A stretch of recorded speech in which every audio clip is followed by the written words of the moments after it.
নমস্কার, অ্যাস্ট্রোচেক চ্যানেলে আসার জন্য সকলকে অসংখ্য ধন্যবাদ। আজ আমরা আলোচনা করব মকর রাশির মানুষদের এই 2025 সালের এপ্রিল মাস ঠিক কিরকম থাকতে চলেছে, অর্থাৎ গ্রহগত অবস্থান ঠিক কি থাকবে, আর গ্রহগত অবস্থানের উপর ভিত্তি করে আপনাদের শরীর স্বাস্থ্য, শিক্ষা, সম্পর্কের জায়গা, কর্ম বা কেরিয়ারের জায়গা, এছাড়া আপনাদের ভাগ্য এবং ব্যবসা ঠিক কিরকম থাকবে সেই সম্পর্কেই আজকের আমাদের এই আলোচনা। তাই ভিডিওটি স্কিপ না করে সম্পূর্ণ দেখার চেষ্টা করবে। আজকের এই আলোচনা চন্দ্র রাশির উপর আধারিত এবং এটি একটি সার্বিকভাবে আলোচনা, অর্থাৎ আপনাদের নিজস্ব জন্মছকে এর সামান্য ভিন্নতা কিন্তু অবশ্যই পরিলক্ষিত হতে পারে। সর্বপ্রথম মাত্র 1 মিনিটের মধ্যে আপনাদের একটু গ্রহগত অবস্থান সম্পর্কে জানিয়ে দেব।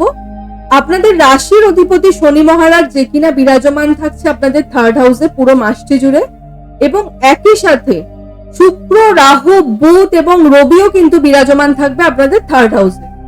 তবে রবি কিন্তু 14 এপ্রিল আবার গোচর করে যাবে আপনাদের 4th হাউসে।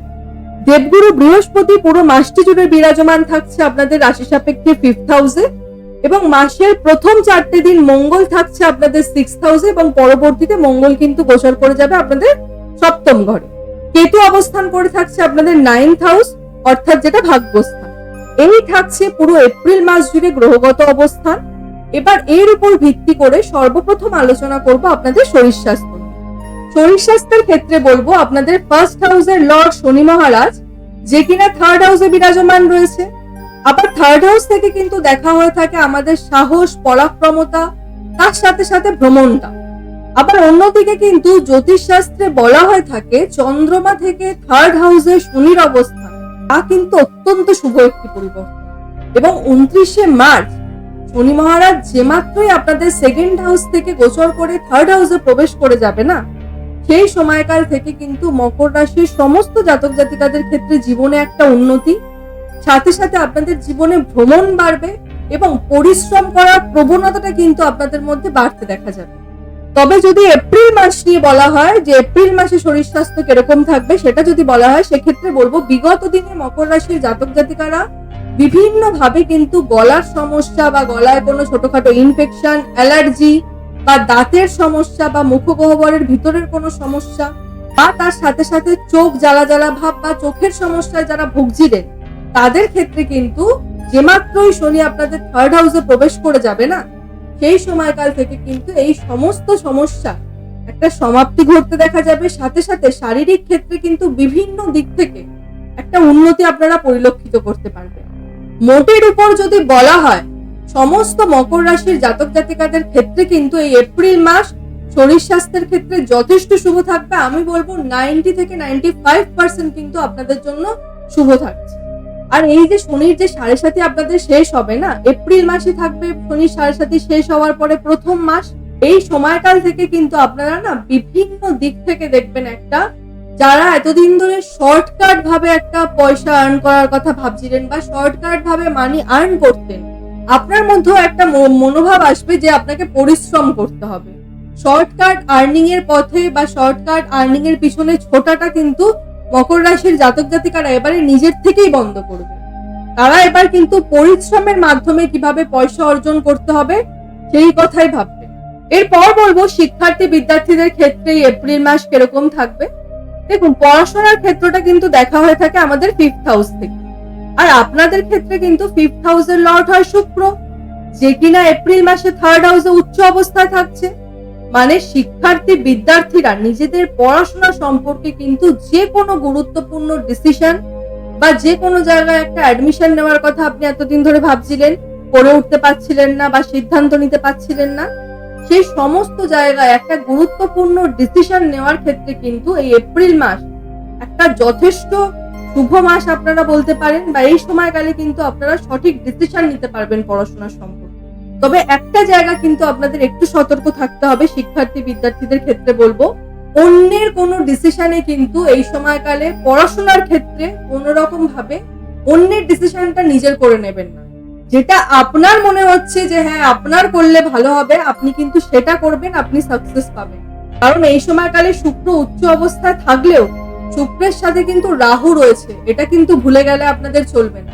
শুক্রের সাথে রাহু থাকা কিন্তু পড়াশোনার ক্ষেত্রে এটা ইন্ডিকেট করে যে কোথাও না কোথাও কিন্তু আপনার মনকে কনফিউজ করাবে। আপনার মধ্যে একটা ভ্রম তৈরি করবে।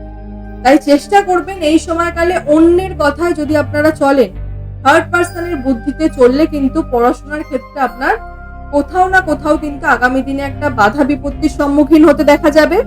তবে যদি আপনি নিজের ডিসিশনে চলেন, পড়াশোনার ক্ষেত্রে কিন্তু আপনি অত্যন্ত মাত্রায় সাফল্য অর্জন করতে পারবেন। যে কোনো ক্ষেত্রে, প্রাথমিক শিক্ষা হোক, উচ্চশিক্ষা হোক, বা যারা বিভিন্নভাবে কম্পিটিটিভ এক্সামের জন্য ট্রাই করছেন, তাদের সকলের ক্ষেত্রে বলবো এই এপ্রিল মাসে কিন্তু ছাত্রছাত্রীরা যদি নিজেদের বুদ্ধিতে চলে, সেক্ষেত্রে কিন্তু সাফল্য অর্জনের হারটা অত্যন্ত মাত্রায় বৃদ্ধি পেতে দেখা যাবে। এরপর বলবো প্রেমের সম্পর্ক নিয়ে। প্রেমের সম্পর্কের ক্ষেত্রে বলবো আপনাদের ফার্স্ট হাউসের লর্ড হয় শনি, আবার আপনাদের ফিফথ হাউসের লর্ড হয়ে থাকে শুক্র, যেখান থেকে কিন্তু প্রেমের সম্পর্কটা দেখা হয়। এবং উভয় গ্রহই কিন্তু একত্রে আপনাদের থার্ড হাউসে বিরাজমান থাকছে, মানে লাভ লাইফের দিক থেকে কিন্তু এই মাস অত্যন্ত শুভ একটি মাস। বিগত দিনে যদি আপনাদের পার্টনারের সঙ্গে কোথাও একটা কলহ বা কোথাও একটা মিসআন্ডারস্ট্যান্ডিং বা যাদের কথা পর্যন্ত বন্ধ হয়ে গেছিল, এরকম একটা জায়গায় চলে এসেছিল সম্পর্ক, তাদের ক্ষেত্রেও কিন্তু সম্পর্ক পুনরায় একটা জোড়া লাগার প্রবল সম্ভাবনা থাকবে এই এপ্রিল মাসে। তবে 18 মে পর্যন্ত কিন্তু শনি রাহুর সর্পিত যোগও থাকছে। তাই বলবো সম্পর্কে কোনো থার্ড পার্সন আসতে দেবেন না। কোনো পুরনো কথা নিয়ে একটা আলোচনা, সেটা থেকে বিরত থাকুন। তার সাথে সাথে নিজেদের জেদ এবং রাগটাকে কিন্তু এই এপ্রিল মাসে আপনাদের কন্ট্রোল করে চলতে হবে। এই তিনটে জায়গা যদি আপনারা প্রেমের সম্পর্কের জায়গায় একটুখানি মেনে চলতে পারেন, তাহলে কিন্তু এই এপ্রিল মাস প্রেমের সম্পর্কের ক্ষেত্রে অত্যন্ত শুভ থাকছে। এরপর বলবো বৈবাহিক সম্পর্কটা নিয়ে।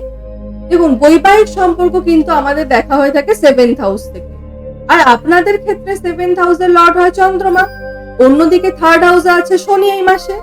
মানে মকর রাশির মানুষদের লাইফ পার্টনারের ক্ষেত্রে বলবো আপনার লাইফ পার্টনার আপনি নন, আপনার লাইফ পার্টনারে কিন্তু এই মাসে ধৈর্য রাখতে হবে। একটুতেই যদি অধৈর্য হয়ে যান আপনার লাইফ পার্টনার, সেক্ষেত্রে কিন্তু এই মাসে সমস্যা আরো বাড়বে। তাই চেষ্টা করবেন মকর রাশির যে সমস্ত জাতক জাতিকারা আজকের এই ভিডিওটি শুনছেন, নিজের পার্টনারকে এই মাসে একটু ধৈর্য ধরে চলার জন্য বলবেন। তার সাথে সাথে আপনার নিজের রাগ জেদটাকেও কিন্তু এই মাসে কন্ট্রোল করে চলতে হবে। বৈবাহিক সম্পর্কের জায়গায় আপনারা স্বামী স্ত্রী যদি এই দুটো জায়গা নিজেরা একটু মেনটেন করে চলতে পারেন, বৈবাহিক সম্পর্কের ক্ষেত্রটাও বলবো এই মাসে কিন্তু অত্যন্ত শুভ থাকবে। অ্যাটলিস্ট 80 থেকে 90% তো শুভ থাকবে। আপনার পার্টনারকে খালি ধৈর্য রাখতে হবে আর আপনার নিজের রাগ জেদটাকে কন্ট্রোল করে রাখতে হবে। আর এই এপ্রিল মাসে কিন্তু স্বামী স্ত্রীর সম্পর্কের ক্ষেত্রে বলবো স্বামী স্ত্রী মিলে কোথাও কাছে পিঠে একটা ভ্রমণ, তার যোগও কিন্তু থাকবে এপ্রিল মাসে। এরপর বলবো ভাগ্যের ক্ষেত্রটা নিয়ে, যে ভাগ্যটা কিরকম থাকতে চলেছে সমস্ত মকর রাশির জাতক জাতিকাদের ক্ষেত্রে। দেখুন, ভাগ্য আমাদের দেখা হয়ে থাকে 9th হাউস থেকে, যেখানে কিন্তু কেতু রয়েছে এই মাসে, আর আপনাদের ভাগ্যপতি হয় বুধ, যে কিনা থার্ড হাউসে থেকে দৃষ্টি দিচ্ছে আপনাদের ভাগ্যস্থানে, মানে 9th হাউসেই। অর্থাৎ এই মাসে কিন্তু আপনারা প্রচেষ্টা যদি করেন, ভাগ্যের সহায়তা কিন্তু প্রবল মাত্রায় পাবেন। কারণ বিগত যে 7.5 বছর ধরে আপনাদের 7.5 চলছিল না, তা কিন্তু কোথাও না কোথাও যেন আপনাদের যে কোনো কর্মে একটা ফেলিওর করাচ্ছিল, বা আপনার ভাগ্যের সহায়তাটা কিন্তু আপনি একদমই পাচ্ছিলেন না। সমস্ত কাজে একটা বাধা বিপত্তির সম্মুখীন হচ্ছিলেন যে কোনো কাজে। তবে 29শে মার্চ যে মাত্রই শনি ট্রানজিট করে যাচ্ছে না, সেই সময়কাল থেকে কিন্তু আপনাদের ভাগ্যের সমর্থন প্রবল মাত্রায় থাকবে। তাই বলবো 7.5 কিন্তু আপনাদের আর নেই। তাই এই সময় থেকে, এপ্রিল মাস থেকেই আপনারা যে কোনো কাজে একটা ফোকাস দিয়ে কর্মটা করার প্রচেষ্টা করুন। সাকসেস কিন্তু আপনারা নিশ্চয়ই পাবেন। এই সময়কাল নতুন যে কোনো বিজনেস ওপেন করার জন্য যথেষ্ট শুভ, জমি বাড়ি ক্রয় বিক্রয় করার ক্ষেত্রে যথেষ্ট শুভ। যারা নিত্যদিন ট্রেডিং এর কাজ করে থাকেন, স্টক মার্কেটে ইনভেস্ট করে থাকেন বা শেয়ার মার্কেটে ইনভেস্ট করে থাকেন, বা বিভিন্ন ভাবে যে কোনো মানি মার্কেটে আপনারা নিজেদের মানিটাকে ইনভেস্ট করে থাকেন, তাদের সকলের ক্ষেত্রে বলবো এই মাসে কিন্তু ভাগ্যের সহায়তা আপনারা প্রবল মাত্রায় পাবেন। অর্থাৎ ভাগ্যের ক্ষেত্রে বলবো, ভাগ্যের ক্ষেত্রটা কিন্তু এই এপ্রিল মাসে সমস্ত মকর রাশির জাতক জাতিকাদের 90 থেকে 95% কিন্তু সঙ্গ দেবে। এরপর আলোচনা করব আপনাদের কেরিয়ার নিয়ে, যে মকর রাশির মানুষদের এই এপ্রিল মাসে কেরিয়ার কেমন যাবে। দেখুন, আপনাদের 10th হাউসের লর্ড হয় শুক্র, যে কিনা থার্ড হাউসে উচ্চ অবস্থায় বিরাজমান রয়েছে। মানে এই মাস কিন্তু, এই এপ্রিল মাস থেকেই কেরিয়ারে কিন্তু একটা শুভত্বের সূচনা আপনারা দেখতে পাবেন। কেরিয়ারে উন্নতি, কেরিয়ারে ধীরে ধীরে গ্রোথ আসবে আপনাদের। কারণ এক তো আপনাদের শনির 7.5 শেষ হয়ে গেছে, আর বলা হয় থাকে শনির 7.5 যখন শেষ হয়ে যায় না, ইনিশিয়াল পিরিয়ডে কিন্তু একটা মানুষ সব থেকে বেশি লাভ ওঠায়। দীর্ঘ 7.5 বছরের জার্নির পর এপ্রিল মাস থাকবে আপনাদের প্রথম মাস, আর এই এপ্রিল, মে, জুন এই যে 3টি মাস থাকবে না, সব থেকে বেশি লাভান্বিত কিন্তু মকর রাশির মানুষরা এই 3টি মাসে হবে। আর আরেকটা কারণও থাকছে, আপনাদের শনির 7.5 তো শেষ হয়ে যাচ্ছে, তার সাথে সাথে শুক্র কিন্তু থাকবে প্রথমে থার্ড হাউসে, তারপরে কেন্দ্রে, তারপরে আবার ত্রিকোণে, মানে নিজের রাশিতেই। অর্থাৎ এই যে এপ্রিল, মে, জুন এই যে আগামী 3টি মাস, এক কথায় কিন্তু মকর রাশির সমস্ত মানুষদের ক্ষেত্রে কেরিয়ারে একটা কন্টিনিউয়াস গ্রোথ নিয়ে আসবে, যা আপনারা নিজেরাই পরিলক্ষিত করতে পারবেন। এবং থার্ড হাউসে শুক্র উচ্চ অবস্থা মানে এতদিন মনের মধ্যে আপনাদের যে ভয় বা যে কনফিউশন বা আপনাদের যে একটা কনফিডেন্স কমে গিয়েছিল না, উচ্চ অবস্থায় থার্ড হাউসে শুক্র, এবার কিন্তু আপনারা সবকিছু ফিরে পাবেন। এবং যখন শুক্র কেন্দ্রে যাবে, অর্থাৎ আগামী মাসে এপ্রিলের পরবর্তী মাস, তখনও আপনাদের কনফিডেন্স থাকবে। এপ্রিল, মে, জুন এই 3টি মাসেই কিন্তু আপনাদের কনফিডেন্স অতিরিক্ত মাত্রায় বৃদ্ধি পেতে দেখা যাবে। অর্থাৎ মন মানসিকতার মধ্যে এতদিন ধরে আপনাদের যে একটা অ্যাংজাইটি, একটা ওভার থিঙ্কিং করা বা যে কোনো বিষয় নিয়ে একটা মাথার মধ্যে যে নেগেটিভিটি চলতো না, সেই সমস্ত নেগেটিভ থট কিন্তু এবার আপনার মধ্যে থেকে ধীরে ধীরে একটু একটু করে দেখবেন আপনি সেই জায়গা থেকে কিন্তু মুক্ত হবেন।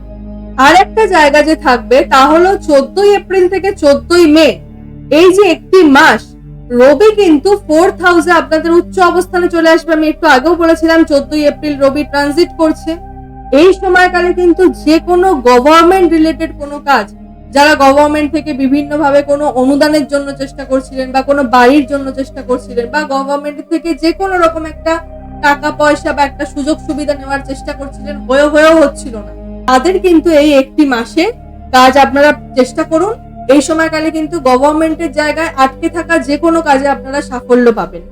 তার সাথে সাথে যারা গভর্নমেন্ট সেক্টরে অলরেডি রয়েছেন তাদের জন্য তো একটা দুর্দান্ত সময় এই একটি মাস। এবং যারা বিভিন্নভাবে গভর্নমেন্ট এক্সামের জন্য তৈরি হচ্ছে তাদের জন্যও কিন্তু এই সময়কাল অত্যন্ত শুভ। এবং এই সময়কালে কিন্তু নতুন কর্মপ্রাপ্তির জন্য একটা দুর্দান্ত সময়। তাই মকর রাশির প্রত্যেকটি মানুষকে বলবো 14 এপ্রিল থেকে 14 মে এই যে একটি মাস, এই সময়কালটা কিন্তু আপনারা কাজে লাগান, আপনারা প্রচেষ্টা করুন, আশা করছি আপনারা কিন্তু সফলতা পাবেন। এরপর বলবো ব্যবসার ক্ষেত্রটা নিয়ে। ব্যবসার ক্ষেত্রে বলবো কিন্তু এই মাসে আপনাদের এই এপ্রিল মাস থেকেই কিন্তু ভ্রমণ বাড়বে, তার সাথে সাথে ব্যবসায় নতুন নতুন পরিবর্তন, ব্যবসা নিয়ে আপনার চিন্তা ভাবনার একটা পজিটিভ পরিবর্তন আসবে। আপনার নিজের লাইফস্টাইলটাকে আপনি চেঞ্জ করবেন। আপনার এতদিন ধরে যে দৈনন্দিন একটা জীবনযাপন যে ছিল সেই জীবনযাপনে একটা পরিবর্তন আসবে এবং আপনার বাক্য বা বাণী এবং আপনার স্বভাবেও কিন্তু পরিবর্তন আসতে দেখা যাবে। কারণ বুধ কিন্তু বর্তমানে নিজভঙ্গ রাজযোগে আছে, এরপর কেন্দ্রে আসবে, মানে ধীরে ধীরে কিন্তু ব্যবসায় পরিবর্তনটা আপনাদের নিশ্চিত রূপে আসতে চলেছে। এবং এর শুরু কিন্তু এপ্রিল মাস থেকেই হবে। দেখবেন ব্যবসার ক্ষেত্রটা এপ্রিলের থেকে মে আরো বেটার যাবে, মের থেকে জুন মাস আরো বেটার যাবে। এই পরিবর্তনটা কিন্তু সমস্ত মকর রাশির জাতক জাতিকাদের ক্ষেত্রে আগামী দিনে আসবে। আজকের মতো আলোচনাটি এই পর্যন্তই। অনুষ্ঠানটি কেমন লাগলো অবশ্যই জানাবেন। সকলে সুস্থ থাকবেন, ভালো থাকবেন, সকলের মনস্কামনা পূর্ণ হোক, এ আশা রেখে আজকের এই অনুষ্ঠানটি এখানেই শেষ করলাম। ধন্যবাদ।